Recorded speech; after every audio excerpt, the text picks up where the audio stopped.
Hola queridos hermanos, continuamos con esta charla en la milicia del Sagrado Corazón, en nombre del Padre, del Hijo, del Espíritu Santo. Amén. Vamos a ver hoy el tema de la importancia de la vida interior. Entonces acuérdense que ya un primer paso que vimos todas las charlas anteriores sobre la purificación, con el conocimiento de uno mismo, trabajar en eso. Y ahora vamos a entrar a una segunda parte, que son las virtudes, ¿no? Las virtudes morales. Pero antes quiero hacer estas pequeñas charlas, ya vimos el conocimiento de uno mismo, ahora la importancia de la vida interior. La única cosa necesaria.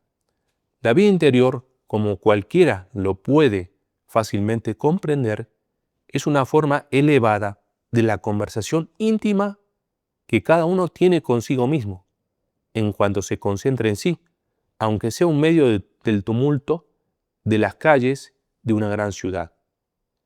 Desde el momento que cesa de conversar con sus semejantes, el hombre conversa interiormente consigo mismo, acerca de cualquier cuestión que le preocupa. Esta conversación varía mucho según la diversa época de la vida. La del anciano no es la misma que la de un joven. También es muy diferente según que el hombre sea malo o bueno.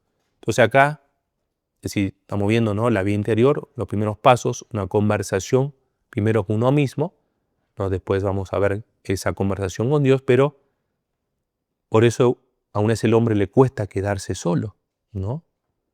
Porque va a conversar con uno mismo y ahí viene, si está lejos de Dios, ahí vienen todos los problemas. Pero continuamos. En cuanto al hombre, el hombre busca con seriedad la verdad y el bien, que es muy importante. Cuando el hombre busca con seriedad la verdad y el bien, esta conversación íntima consigo mismo tiende a convertirse en conversación con Dios, ¿sí? Y poco a poco, en vez de buscarse en todas las cosas a sí mismo, en lugar de tender consciente o inconscientemente a constituirse en centro de todo lo demás, tiende a buscar a Dios en todo y a reemplazar al egoísmo por el amor de Dios y por el amor de las almas en Dios. Entonces es muy importante, ¿no? Es el proceso de conversión. Si la persona se busca primero a uno mismo, ¿no? Entonces todo para mí, el egoísmo, ¿no?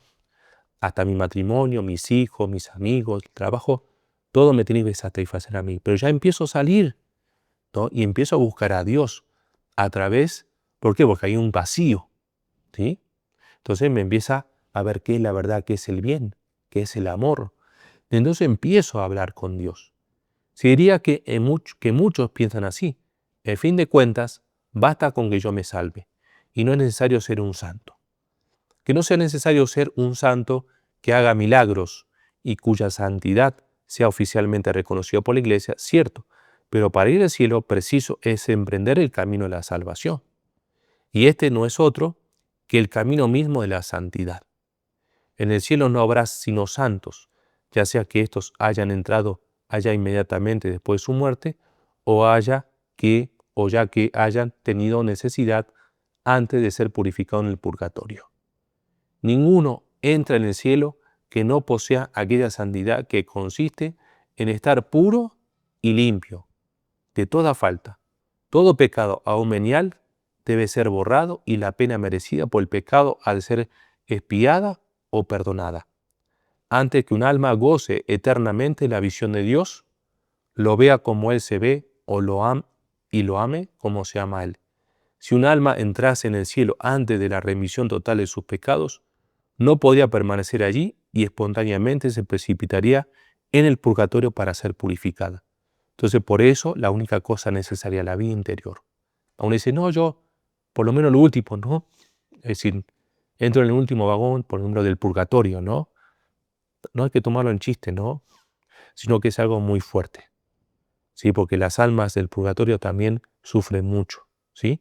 Entonces hay que tomar en serio esto, ¿sí? Yo, como decía el autor ahí, ¿no? La vida interior del justo, que tiende hacia Dios y que vive ya de Él, es ciertamente la única cosa necesaria. Para ser santo no es necesario el haber recibido una cultura intelectual o poseer una gran actividad exterior. Basta con vivir profundamente de Dios. ¿Sí? Aún ese es también como que quiero hacer muchas cosas, ¿no? o hacer muchas oraciones, muchas novenas, muchas peregrinaciones, o hacer muchas actividades, pensando que la santidad yo la voy a hacer. No, no, no. Es decir, eso es importante, lo anterior, pero lo más importante es profundizar en el acercamiento a Dios, ¿sí? Lo segundo, la única cosa necesaria en nuestra época. Lo que acabamos de poner es verdad en todos los tiempos, pero la cuestión de la vida interior se plantea hoy de una manera más urgente que en otras épocas menos turbias que la nuestra. La razón es que muchos hombres se han alejado de Dios y han intentado organizar la vida intelectual y la vida social sin Él. Entonces es una realidad, ¿no? En consecuencia, los grandes problemas que siempre han preocupado a la humanidad han tomado un nuevo giro, trágico a veces. Querer prescindir de Dios, causa primera y último fin, conduce al abismo, ¿sí? Que es lo que está pasando en la sociedad. El padre Larry Lagrange nos está hablando ya del siglo pasado, ¿no? Entonces imagina ya en esta época, ¿sí? Y no solamente conduce al abismo, sino también a la miseria física y moral, que es peor que la nada, ¿sí? Lo que hoy estamos viviendo muchas veces es ese abismo porque la humanidad, las sociedades, se alejan de Dios. En consecuencia, los grandes problemas se agravan hasta la exasperación, y no podemos menos de comprender que es imprescindible plantear de nuevo el problema religioso y plantearlo de su raíz. Y una de dos, o se pronuncia uno por Dios o contra Dios. Este es el problema de la vida interior en su misma esencia. Entonces no busquemos, como siempre, todas estas charlas, todo lo hacemos, ¿no? Porque hoy queremos soluciones rápidas, ¿no? O que vengan soluciones de afuera. No tengo miedo a lo económico, tengo miedo a la salud, pero no tengo miedo a mi salvación, ¿sí? Miedo a mi conversión, miedo a no llevar la palabra de Dios a otro hermano que está lejos. Lo que nos interesa muchas veces es el egoísmo que dentro de la iglesia hay, no del materialismo, de mi yo, ¿no? Entonces yo me quedo tranquilo en mi casa, ¿no? Pero viene todos estos temas. Entonces después me quejo del gobierno, me quejo de tal cosa, me quejo del otro, pero ¿qué hago? ¿Sí? A este resultado llega a través de múltiples desvíos. Cuando el hombre no quiere someterse a sus graves deberes religiosos, hace aquel que lo creó y es su último fin, y siéndole por otra parte imposible prescindir de la religión, se crea una religión a su antojo. Pone, por ejemplo, su religión en la ciencia o en el culto de la justicia social o en cualquier ideal humano que acabe por considerar como una religión o una mística que reemplace al ideal superior que ha abandonado. Y eso lo vemos, ¿no? Vuelve de esta manera la espalda a la realidad suprema y se plantea una multitud de problemas a los que no es posible encontrar solución, sino es volviendo al problema fundamental de las relaciones íntimas del alma con Dios. Y ahora casi entramos en el nuevo punto, ¿qué es la vida interior? ¿Sí? La vida interior es justamente una elevación o una transformación de la conversación íntima de cada cual consigo mismo desde el momento que hay en ella tendencia a convertirse en conversación con Dios. Entonces una conversación íntima, uno mismo y con Dios. San Pablo dice en 1 Corintios 2:11, ¿quién de entre los hombres conoce lo que pasa en su interior, sino el espíritu del mismo hombre que está dentro de cada uno? De igual manera nadie conoce lo que sucede en Dios, sino el mismo Espíritu de Dios. Pero el Espíritu de Dios manifiesta progresivamente a las almas de buena voluntad lo que Dios desea de ellas y las gracias que quiere otorgarles. Ojalá fuéramos dignos de recibir con docilidad lo que Dios nos quiere dar, dice el Señor a los que lo busquen. No, tú no andarías tras de mí si no me hubiera ya encontrado. ¿Sí? Dios siempre nos está llamando. Esta gradual manifestación de Dios al alma que le busca no carece de lucha, ya que esa alma tiene que desprenderse de las ligaduras que son la consecuencia del pecado, habiendo desaparecer poco a poco lo que San Pablo llama el hombre viejo, para cambiarlo por el hombre interior. Todo lo que vimos en la charla, por eso es muy importante escucharla, pero más que nada interiorizarlo y trabajarlo, ¿sí? Este santo escribe a los Romanos 7:21, esta ley encuentro en mí. Cuando quiero practicar el bien, el mal está a mi lado. hallo placer en la ley de Dios, según el hombre interior, pero veo en mis miembros otra ley que lucha contra la ley de mi espíritu. ¿Sí? La lucha que se da. Lo que San Pablo llama el hombre interior es lo que hay de más elevado en nosotros. La razón esclarecida por la fe y la voluntad que debe dominar la sensibilidad común al hombre y al animal. Añade San Pablo, no perdamos el ánimo, pues a medida que el hombre exterior se extingue en nosotros, el hombre interior se va renovando de día en día. Y ahí viene la felicidad, viene la paz, la misericordia. Su juventud espiritual se renueva continuamente, como la del águila, con las gracias que cada día recibe. Tanto que el sacerdote al subir al altar puede decir cada mañana, aunque tenga 90 años, subiré al altar de Dios, al Dios que regocija mi juventud. San Pablo insiste en Colosenses 3:9, no os engañéis los unos a los otros, ya que os despojasteis del hombre viejo con sus obras, y os revestisteis del hombre nuevo, que renovándose sin cesar, a imagen de aquel que lo creó, alcanza el conocimiento perfecto. Entonces, del hombre viejo al hombre nuevo. En esta renovación ya no hay griego ni judío, ni bárbaro ni esclavo, ni hombre libre, sino que Cristo está en todos.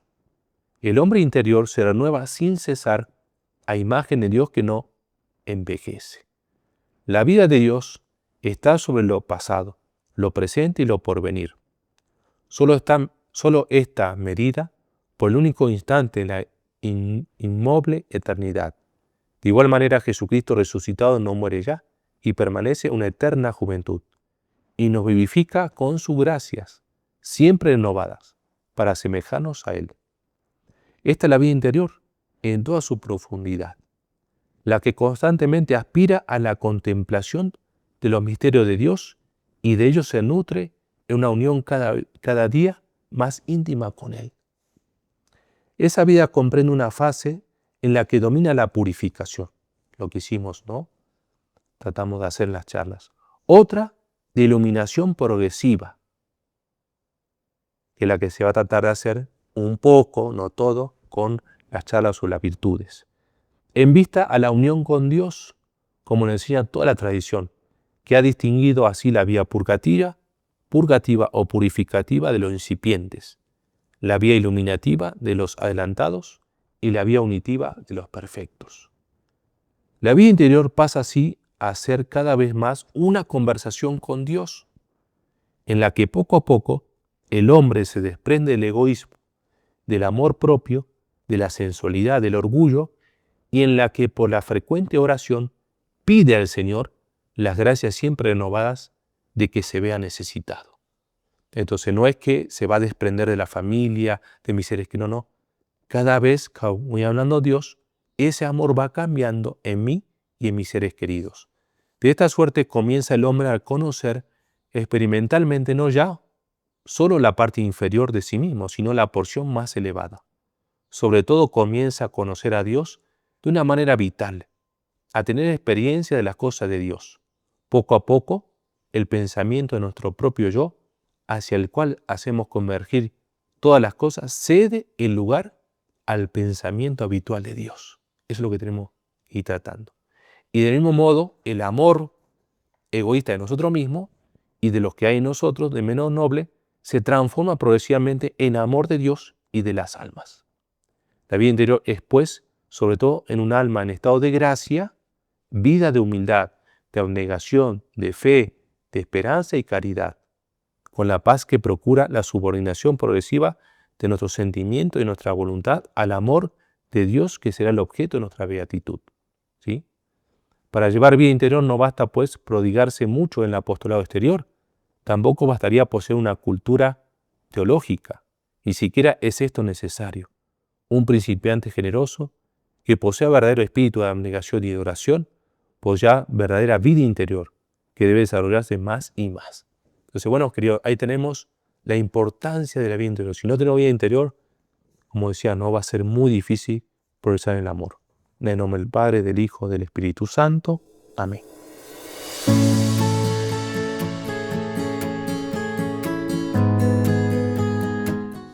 Esta es una producción de videopodcast.mx.